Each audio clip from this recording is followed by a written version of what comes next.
Hello friends, welcome again to another video. और इस video में मैं बात करूंगा अपने कुछ फेल्ड और मिस ट्रेड्स के बारे में फ्रॉम द पास्ट 4 और 5 मंथ्स।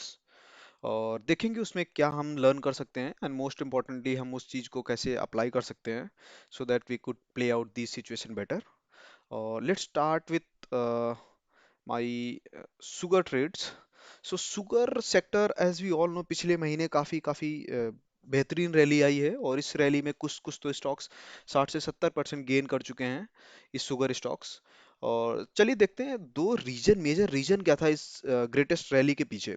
तो रैली के पीछे मेजर रीजन जो था कि Brazil and Thailand being the greatest sugar exporter और biggest sugar sugar exporter countries, तो वहां पर इस बार का प्रोडक्शन काफी कम हुआ था। और so India being the third largest exporter of sugar, तो उसके पास काफी अच्छा मौका था to fulfil the global supply.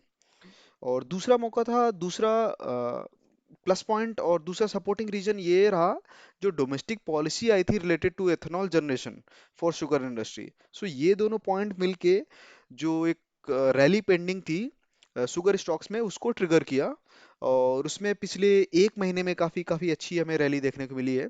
और इवन सबसे बड़ी बात ये रही कि ये जो इंटरनेशनल डिमांड एंड सप्लाई की फोरकास्ट थी, ये हमें सीजन के पहले ही पता चल चुका था ड्यूरिंग द नवंबर, दिसंबर और जनवरी। So let's see on chart कि मैंने यहाँ पे क्या गलती की और मैं उसको किस तरीके से अवॉइड कर सकता था। So let's go on the chart. So ये बलरामपुर चीनी का सेटअप है इन चार्ट का। और मैंने क्या किया था, यहाँ कहीं नवंबर और दिसंबर में मैंने कहीं ट्रेड लिया था और ये कंसोलिडेशन में चला गया था और मैं एग्जिट हो गया था। एंड सो बलरामपुर चीनी का तो ये रहा था। और डालमिया भारत शुगर का देख लेते हैं। डालमिया भारत शुगर में भी सेम हुआ था। आई just entered around December, seeing this large candle, और फिर भी स्टॉक कंसोलिडेशन में चला गया था। आई आई गॉट एग्जिटेड। और बलरामपुर चीनी में भी लगभग लगभग यही रहा था। मैंने काफी पहले एंट्री कर ली थी over this, about this trend line, sorry support. and I got exited when I saw that stock is again in consolidation. But उसके बाद से जो इन तीनों और ओवरऑल सेक्टर में जो बूम आया है, and we all miss that. So गलती यहाँ पे ये रही कि हमने काफी पहले एंट्री कर दी, और हमें इवेंट पता होने के बावजूद भी हम उस रैली को कैप्चर नहीं कर सके। तो द रीजन बीइंग, हमें कब एंट्री लेना है किसी स्टॉक में।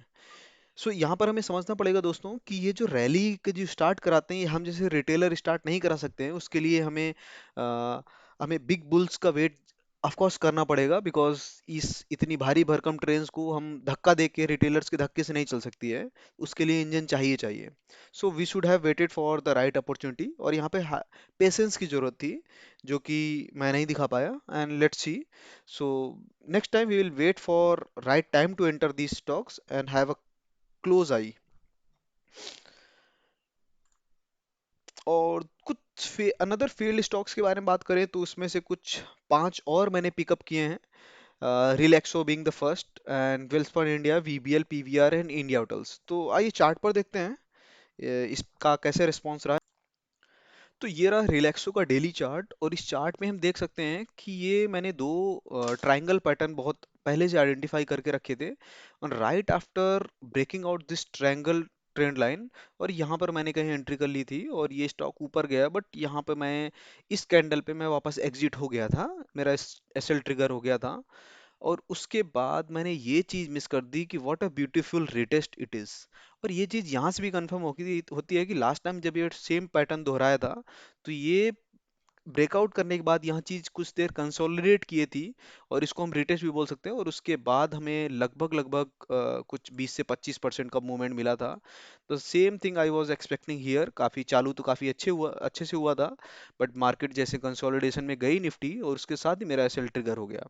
बट इसके बाद यहाँ पे काफी अच्छी अपॉर्चुनिटी थी, जो कि हमें ग्रैब करनी चाहिए थी इवन एट दिस स्टेज। तो ये चीज चालू होके करीब यहाँ से मेरा एक्सपेक्टेशन है 10 से 12%, और 20 से 25% भी इजीली दे सकता है रिलैक्सो।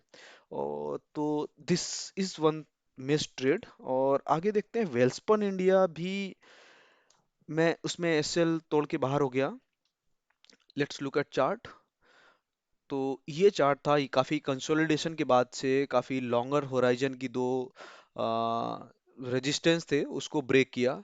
तो आई just entered right here in this green candle, और उसके बाद ये बड़ी रेजिस्टेंस लाइन टच हुई, और उसके बाद स्टॉक्स वापस आके यहाँ से मेरा एसएल ट्रिगर हो गया और आई got exited from the trade. But उसके बाद से राइट आफ्टर दिस, यहाँ पर इसने ब्रेकआउट दिया इस लार्जर होराइजन के रेजिस्टेंस का, और अभी स्टॉक्स काफी काफी अच्छा दिखता हुआ नजर आ रहा है।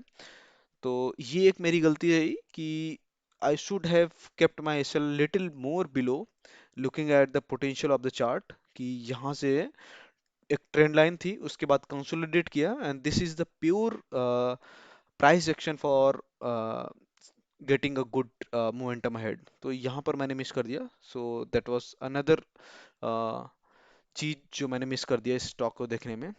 सो अभी भी स्टॉक्स में एक अच्छी अपॉर्चुनिटी बनी हुई है अपसाइड के लिए, but I am not going to take it right now, because right now ये अपने सपोर्ट लेवल से काफ़ी ऊपर जा चुका है, एज पर जहां मैं ट्रेड करता हूँ, at least 10 to 15%। So I don't see a reasonable SL here. So let's look at VBL. VBL is actually Varun beverages limited. So Varun beverages में मेरा क्या था कि मैं यहाँ कहीं इस ग्रीन कैंडल पे एक्चुअली मैं देख रहा था इसको अपसाइड जाते हुए, और ये जो छोटा सा चैनल बनाया था ये मुझे टूटता हुआ नजर आ रहा था। एंड ये उस दिन काफी, या आप भी समझ सकते हैं, ओपन यहाँ पे हुआ है, और ये जब इतना ऊपर गया तो काफी एक बढ़िया बुलिश कैंडल दिख रही थी मुझे, और मैंने यहाँ पे अपनी एंट्री ली, and I got execute at this red candle. और उसके बाद से मैंने, मेरी ये एक फेल्ड ट्रेड थी, कंप्लीटली फेल्ड ट्रेड थी, जिसमें मैंने काफ़ी लॉस भी बुक किया था। But again VBL is another good company, because ये अपने पेप्सिको और बाकी कंपनीज के लिए वाइट लेबल प्रोडक्ट्स बनाती हैं। इंटरेस्टिंगली ये this is one company which is near by to my home. So let's look at another stock, that is VBL, sorry, PVR. So PVR, as we all know, let's look at in chart. So PVR फिलहाल तो बहुत गिर चुका है इस lockdown की news के बाद से, बिकॉज उनका बिजनेस काफ़ी हैविली इम्पैक्ट हुआ है। You can see, once upon a time it use to trade at 2000, और आज उसकी वर्थ 1100 बची है। तो ये टूटा हुआ सितारा है। सो इस टूटे हुए सितारों को मैंने कैसे प्ले आउट करना चाहा, आई थॉट कि ये काफ़ी अच्छे एक सपोर्ट एरिया पे आ चुका है, and I entered looking at this long closing wicks, कि ये चीज़ काफ़ी ऊपर की तरफ प्रेशर बनाती हुई नज़र आ रही थी मुझे। और यहाँ कहीं मुझे इन दोनों कैंडल के बीच में मैंने एंट्री बना ली थी, लुकिंग एट कि अभी बहुत अच्छे वैल्यूएशन पे स्टॉक है, एंड सूनर और लेटर इसको काफ़ी ऊपर जाना है।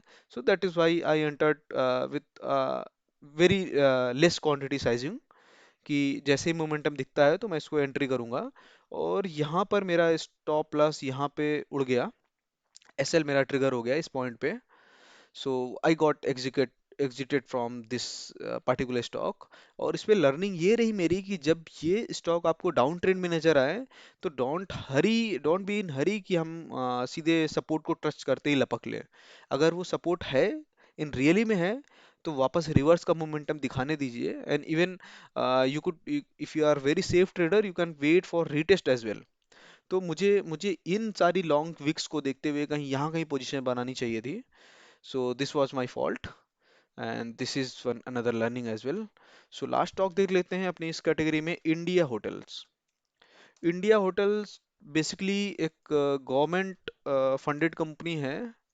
सो बेसिकली ये प्रॉफिट में कंपनी तो नहीं है, बट इसके प्रोस्पेक्टस काफ़ी अच्छे नज़र आते हैं, कि वंस लॉकडाउन ओपन्स तो होटल इंडस्ट्री में काफ़ी अच्छा इसका ग्रिप बनेगा। और आप देख सकते हैं मैंने कुछ पैटर्न आइडेंटिफाई कर रखे हैं, ये जो ट्रायंगल पैटर्न है मुझे काफ़ी सिमिलर पैटर्न दिख रहे थे। तो मेरा एक्सपेक्टेशन ये था, जैसे इस ट्रायंगल के मूव होने के बाद जब इस ट्रायंगल पे जंप करता है तो ये हमें काफ़ी अच्छा 30 से 40% का गेन दिख सकता है, राइट? लाइक सिमिलरली यहाँ पे भी ऐसा हुआ। So what I was expecting, जब ये चैनल ब्रेकआउट करेगा, यहाँ से ब्रेकआउट करेगा, तो हमें कुछ इस तरीके का पैटर्न सेम रिपीट होता नजर आ सकता है। And stock market, we are in just a game, कि हम फिर से वही चीज़ देखेंगे और उसमें हम प्रोबेबिलिटी में हम अपना बेट लगाते हैं। So what happened, I just entered right here और समथिंग। सो उसके बाद मैंने रीटेस्ट का वेट भी किया, but here I got executed around this position. So यहाँ पर ये एक मेरी अनदर फेल ट्रेड थी।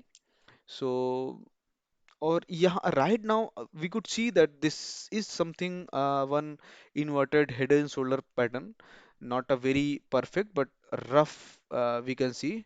और इसके बाद ये चीज कंटिन्यू नजर होती दिख सकती है जो हम यहाँ पे एक्सपेक्ट कर रहे थे। और अगर मैं इसका नेक ड्रॉ करूं, जो कि तो नेक मुझे यहाँ कहीं बनता हुआ नजर आएगा। एंड राइट नाउ ये स्टॉक वहीं कहीं पे आसपास घूम रहा है। और हम इस पे टारगेट कितना एक्सपेक्ट कर सकते हैं, जो ये कि सेंटर लाइन से जितना नीचे टच हुआ है। तो ऑलमोस्ट 15 से 16% की अपॉर्चुनिटी मुझे नजर आती हुई दिख रही है, सेफ अपॉर्चुनिटी यहाँ तक। एटलीस्ट इस हाई तक कोई दिक्कत नजर आती हुई नहीं दिख रही।